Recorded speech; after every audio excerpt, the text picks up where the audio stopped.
Hello everyone, I am Suman. Welcome on Guru Mantra Study Channel.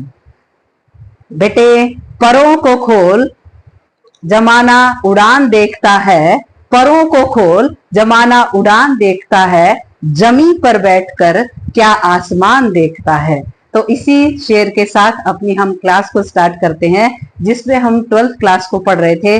अब आने वाला है हमारा टॉपिक मोहनजोदारो, यानी कि इससे पहले हमने सबसिस्टेंस स्ट्रेटजीज को देखा कि जो हड़प्पा सिविलाइजेशन थी उसमें जो जीवन यापन है वो किस तरीके से किया जाता था। फिर दूसरा इसके अगला जो कंसेप्ट था वो हमने देखा था कि जो टेक्नोलॉजी है वो क्या इस्तेमाल की जाती थी, यानी कि एग्रीकल्चर में किन किन चीजों का इस्तेमाल किया जाता था, जिसमें आपने देखा कि वहां पर टेराकोटा बुल्स मिले थे, यानी कि जो मिट्टी होती है, मिट्टी को पकाया गया और उसमें पहले मिट्टी को तैयार किया गया, क्ले के रूप में तैयार किया, फिर उसको क्या है एक खिलौना रूप दिया गया। खिलौना रूप देने के बाद उसको किसमें पकाया गया था, मिट्टी के अंदर पकाया गया था। कहने का मतलब क्या है, खिलौना गाड़ी मिली। क्या मिली? खिलौना गाड़ी, खिलौना बुल मिले, खिलौना प्लग मिले। इस तरीके से बहुत सारे एग्जाम्पल वहां पर मिले थे। तो आगे हम पढ़ने वाले हैं मोहनजोदारो के बारे में। किसके बारे में? Mohenjodaro.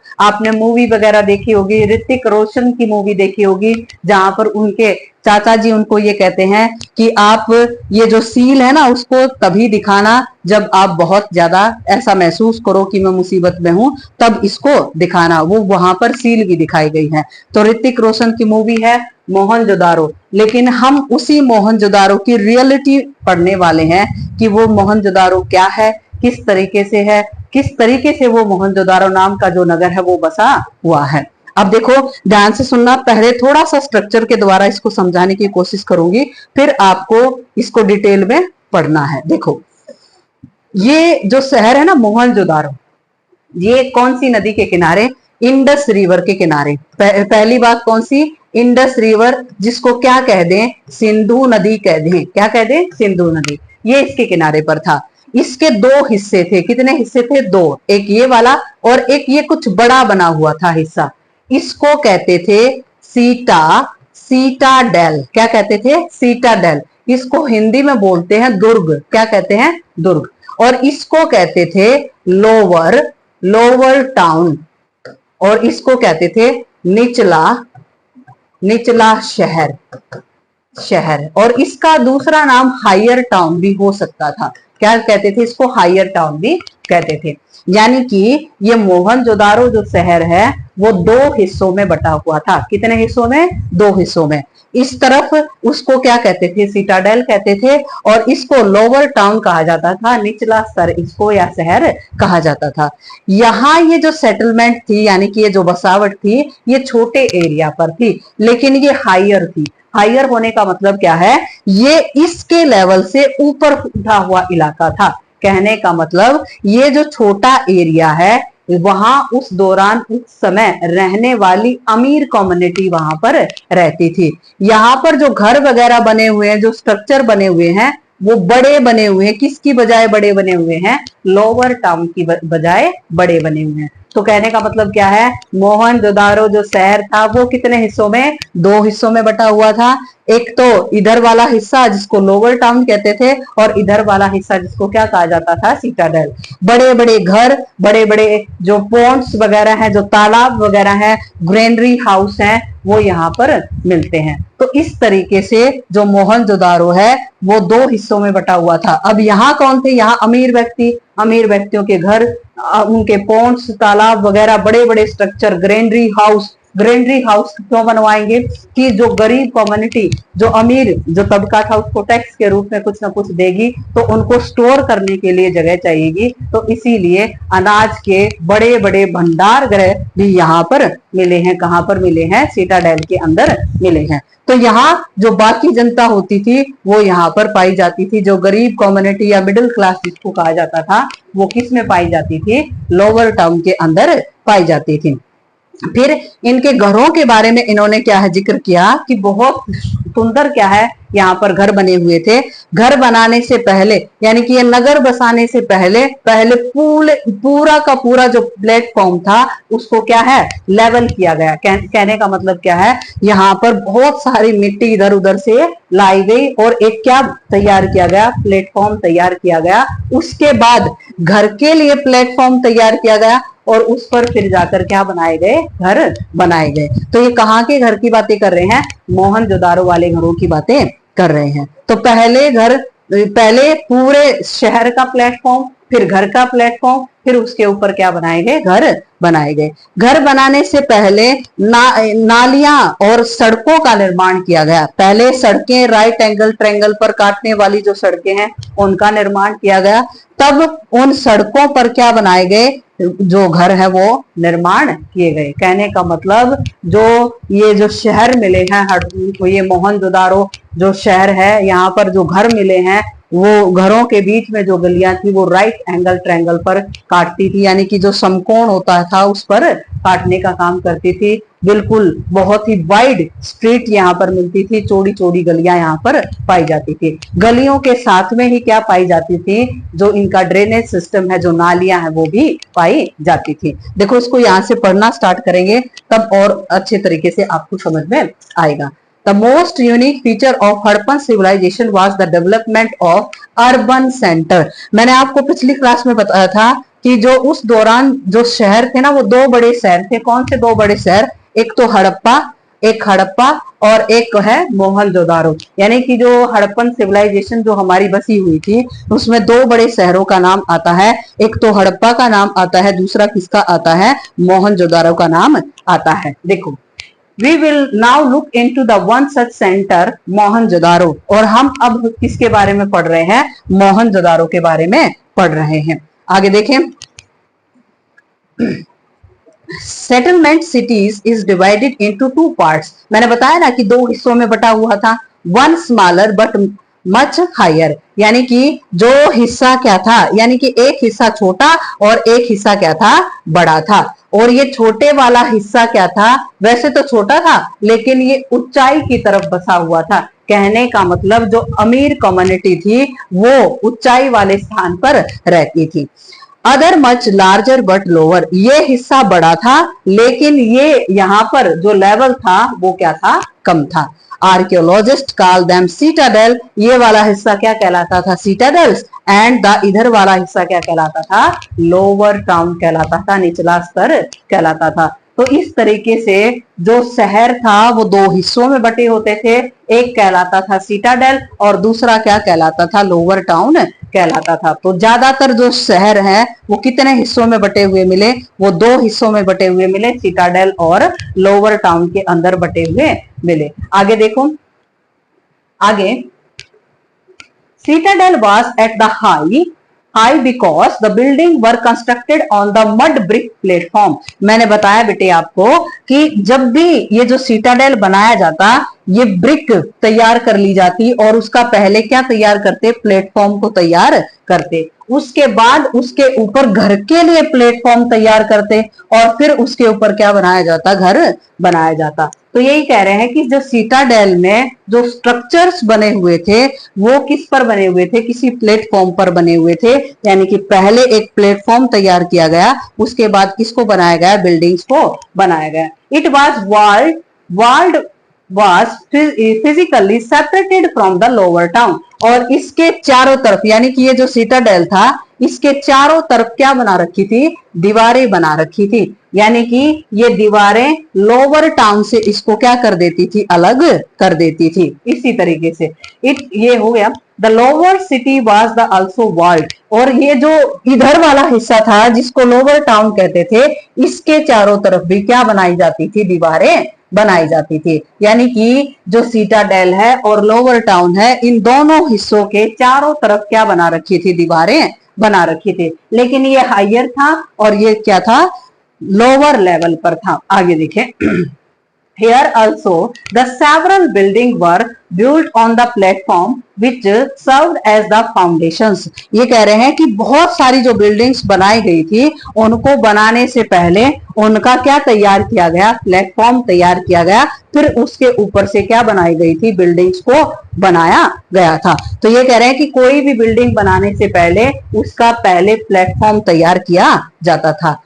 This building activity on the platforms and other features indicate that the entire settlement was first planned and then constructed. यानी कि देखो, आज आप घर बनाते हैं तो बहुत समय पहले उसकी प्लानिंग स्टार्ट हो जाती है कि हम इस तरीके से घर को बनाएंगे, यहाँ किचन बनाएंगे, यहाँ अपने रूम्स बनाएंगे, यहाँ टॉयलेट्स का प्रबंध किया जाएगा। तो इस तरीके से हम पहले से ही प्लानिंग करते हैं। तो यहाँ ये कह रहे हैं कि इतने 5000 साल पहले ही ये इंसान इतने क्या है, माइंडेड पर्सन्स होते थे कि पहले अपने शहर को बसाने से पहले उसका प्लेटफॉर्म तैयार किया, फिर ये अपना कोई भी स्ट्रक्चर बनाते तो फिर उसका प्लेटफॉर्म तैयार करते, फिर उस बिल्डिंग को क्या किया जाता था, डेवलप किया जाता था। यानी कि पहले से ही इनके दिमाग में क्या होती थी, प्लानिंग होती थी कि हमें यहाँ पर इस एरिया पर कौन कौन से स्ट्रक्चर्स को बनाना है। आगे देखें,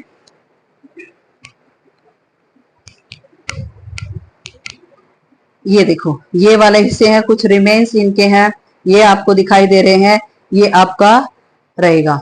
आगे, other sign of planning is bricks, यानी कि एक और साइन देखने को मिला कि यहाँ पर क्या मिली, ईंटें मिले। क्या मिली, ईंटें। ईंटें इतने पुराने टाइम में एक स्टैंडर्ड रेशियो में ईंटें दिखाना वो बहुत इंपॉर्टेंट है। कहने का मतलब क्या है, अगर एक ईंट ऐसे बनाई है ना तो उसका जो मेजरमेंट है वो हमेशा क्या रहा, स्टैंडर्ड रहा। यानी कि इतनी ही लेंथ रहेगी, इतनी ही इनकी ऊंचाई रहेगी, इतनी ही इनकी क्या रहेगी, चौड़ाई रहेगी। तो एक रेशियो को अपनाते हुए जो हड़प्पन सिविलाइजेशन के अंदर जो लोग थे वो रेशियो को अपनाते हुए एक स्टैंडर्ड में क्या बनाते थे, ईंटों का निर्माण करते थे। विदर द सन ड्राइड और द बिग, यानी कि ईंटें दो प्रकार की होती थी। ईंटें, एक तो ईंट को बना दिया, सिर्फ जो धूप है उसमें सुखा दिया और फिर उनका क्या कर लिया, यूज कर लिया, वो तो क्या कहलाती हैं, सन ड्राइड जो ब्रिक्स हैं वो कहलाती हैं। और दूसरी होती है बेक्ड। बेक्ड का मतलब क्या होता है, जिनको आग में पकाया जाता है वो ईंटें क्या कहलाती हैं, बेक्ड कहलाती हैं। तो कहने का मतलब क्या है, ये जो हड़प्पा सिविलाइजेशन थी उसके अंदर दोनों तरह की ईंटों का इस्तेमाल किया जाता था, जिसमें जो धूप में सुखाई गई ईंटें वो भी शामिल होती थी और जो आग में पकाई गई ईंटें होती थी वो भी शामिल होती थी। और were of a standardised length 4 time the height and breadth 2 time of the height. ये कह रहे हैं कि ये जो हाइट होती थी ईंट की, ये जो चौड़ाई है ये इसकी दोगुनी मिलती थी। यानी कि हाइट की दोगुनी और हाइट की 4 गुनी क्या है, लंबाई पाई जाती थी। तो इनका ये क्या रहता था, रेशियो रहता था। यानी कि हाइट अगर 1 है, अगर हाइट 1 है तो विड्थ, चौड़ाई जो है वो 2 हो जाएगी और जो लेंथ है वो क्या हो जाएगी, 4 हो जाएगी। यानी कि 1, 2 और 4 ये इनका क्या रहता था, रेशो रहता था। ये विड्थ रहेगी, इस तरीके से ये इनका रेशो रहता था 1 to 4। सच ब्रिक्स वर यूजर्स ऑल द हड़प्पन सेटलमेंट्स, यानी कि जो यूजर्स नहीं आएगा, यहाँ यूजेस आएगा। यानी कि uses at the old Harappan settlement आएगा, सेटलमेंट्स। ये कह रहे हैं कि जो हड़प्पा सिविलाइजेशन है वहां पर हर जगह पर किसका इस्तेमाल किया जाता था, ब्रिक्स का इस्तेमाल किया जाता था। आगे देखो, तो बहुत ही इंपॉर्टेंट कंसेप्ट है कि यहाँ पर ब्रिक्स का इस्तेमाल वो क्या करते थे, अच्छे तरीके से करते थे। आगे देखें, one of the most distinctive feature of the Harappan cities was the carefully planned drainage system, यानी कि जो नालियां थी वो बहुत बेहतरीन तरीके से इन लोगों ने क्या कर रखी थी, डेवलप कर रखी थी। कहने का मतलब क्या है, मैंने बताया ना आपको कि जो नगर है, शहर है, वो बसाने से पहले सड़कों का निर्माण किया जाता था। सड़कों के निर्माण के साथ साथ, मानो ये सड़कें बनाई जा रही हैं, तो सड़कों के साथ साथ वो किसका निर्माण कर देते थे, जो ड्रेनेज सिस्टम है या नालियां हैं, जो वेस्टेज होता है उसको बहाने के लिए नालियां बनाई जाती थी, उनको ये डेवलप कर लेते थे।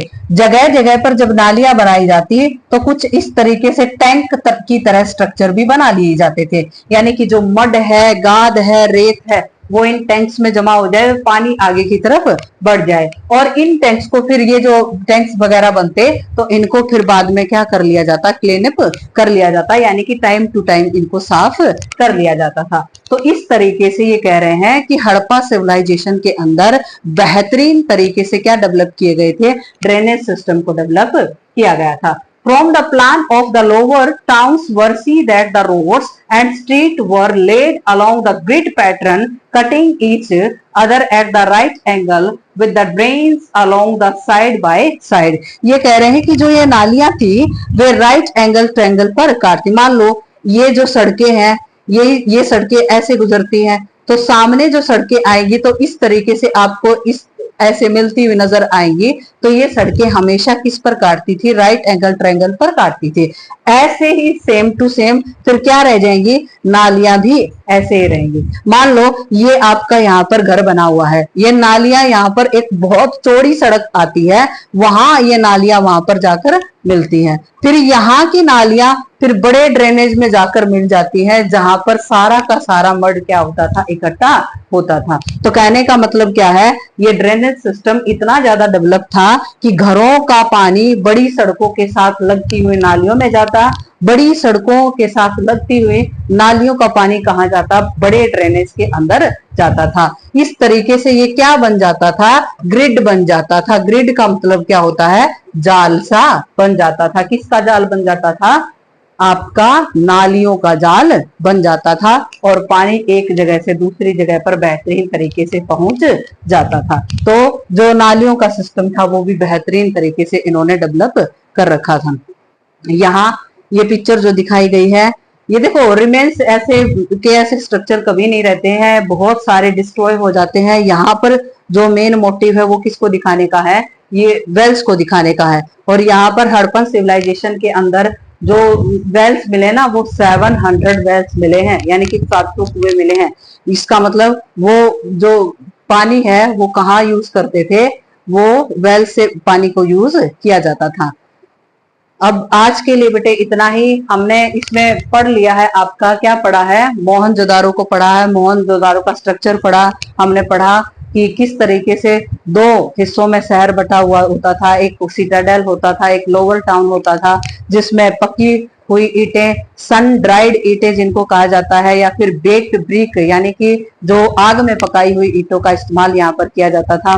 घरों का पैटर्न भी जैसे जो राइट एंगल्स पर जो सड़कें काटती थी उन पर घर बने हुए थे, ऐसे ही हमारा क्या डेवलप था, ड्रेनेज सिस्टम डेवलप था। इसी तरीके से आपका ये जो घर के स्ट्रक्चर थे वो बेहतरीन तरीके से बने हुए थे। अगला हमारा टॉपिक है हमारे घर कैसे बने हुए थे, घरों के अंदर क्या किचन था, क्या वहां पर बाथरूम वगैरह का प्रबंध था, और पानी का प्रबंध ये किस तरीके से करते थे। इन सभी बातों के बारे में हम क्या है पढ़ने वाले हैं। तब तक के लिए आप इस क्लास को पढ़ें, इसके नोट्स तैयार करें। तब तक आप मैं कल आपके लिए नेक्स्ट क्लास लाने वाली हूँ। आप तब तक अपने टॉपिक को पढ़ के उसके नोट्स तैयार करें। इस वीडियो को जो रिलेटेड स्टूडेंट हैं उन तक पहुंचाने की कोशिश करें। तब तक के लिए नमस्कार।